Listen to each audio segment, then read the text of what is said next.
Hallo maats en welkom terug by nog 'n episode van Wat wil Jesus ons leer. Vandag begin ons met 'n baie spesiale reis deur 'n boek in die Bybel wat party mense dalk nie so goed ken nie. Die boek 1 Kronieke.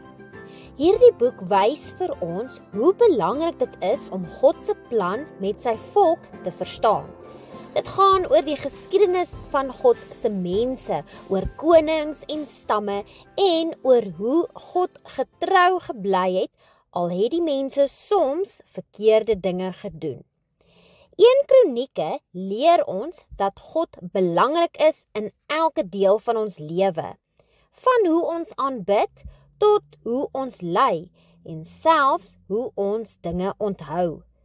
Kom ons leer hierdie maand hoe ons ook God se wil kan doen, net soos die mense in 1 Kronieke moes leer. Maats, vandag leer ons van 'n koning wat regtig baie van God gehou het, koning Dawid.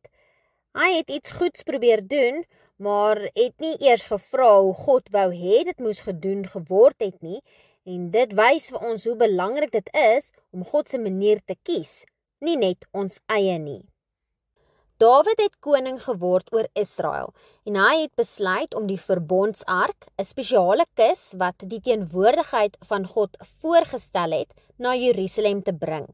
Die ark was vir baie jare op 'n ander plek en Dawid het gevoel dit hoort in die hoofstad van Israel, sodat almal weer aan God kan dink en hom kan dien. In 1 Kronieke 13 het Dawid al die leiers en mense bymekaar gebring. Hy het 'n nuwe wa laat bou en die ark daarop gesit. Die mense was opgewonde, hulle het musiek gemaak en fees gevier. Maar toe gebeur daar iets verskrikliks. Die wa het begin kantel en 'n man met die naam Ussa het sy hand uitgesteek om die ark te keer. Maar weet julle wat? Dit was teen God se opdrag. Niemand mag aan die ark raak nie. God het dit baie ernstig opgeneem en Ussa het onmiddellik doodgeval. Dawid was hartseer en bang. Hy het nie verstaan waarom dit gebeur het nie, maar later het hy agtergekom. Hy het nie God se instruksies gevolg nie. In 1 Kronieke 15 sien ons dat Dawid weer probeer, maar hierdie keer doen hy dit reg. Hy roep die leviete, die priesters wat God gekies het om die ark te dra en sê, die eerste keer was julle nie daar gewees nie en ons het nie die Here geraadpleeg nie. Hulle dra die ark soos God beveel het, op hulle skouers met pale en alles het reg gegaan. Daar was musiek, vreugde en fees, maar hierdie keer het hulle God se manier gevolg. Die boodskap wat ons uit hierdie gedeeltes kan neem, is dat Dawid 'n goeie plan gehad het, maar hy het God nie eers gevra hoe om dit te doen nie. Ons sien dat selfs goeie bedoelings nie genoeg is as ons nie God se wil vra nie. God gee vir ons riglyne in die Bybel oor hoe om hom te dien, hoe om mekaar lief te hê en hoe om reg en verkeerd te ken. As ons hom eers vra, hom eer en luister wat hy sê, dan wys dit dat ons hom vertrou. Wat kan ons hieruit leer? Ons kan leer dat ons nie net ons eie plan moet volg nie, maar dat ons eers vir God moet vra. Ons kan ook leer dat as jy 'n fout maak, dat jy daaruit kan leer en weer kan probeer en die keer op God se manier.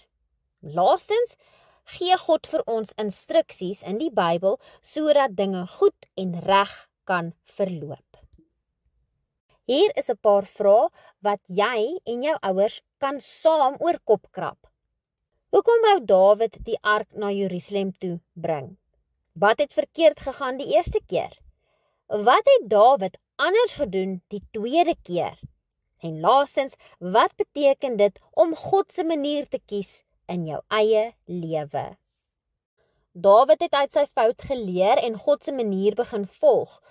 God wil ook hê ons moet hom eers vra. Kom ons vra hom om ons te help om altyd sy manier te kies. En ons kan dit doen deur gebed. Here, dankie dat U vir ons wys hoe belangrik dit is om U te vra voor ons iets doen. Help ons om U wil te soek, U te vertrou en altyd op U manier te werk. Amen. Daar sy maats, tot volgende keer. Totsiens!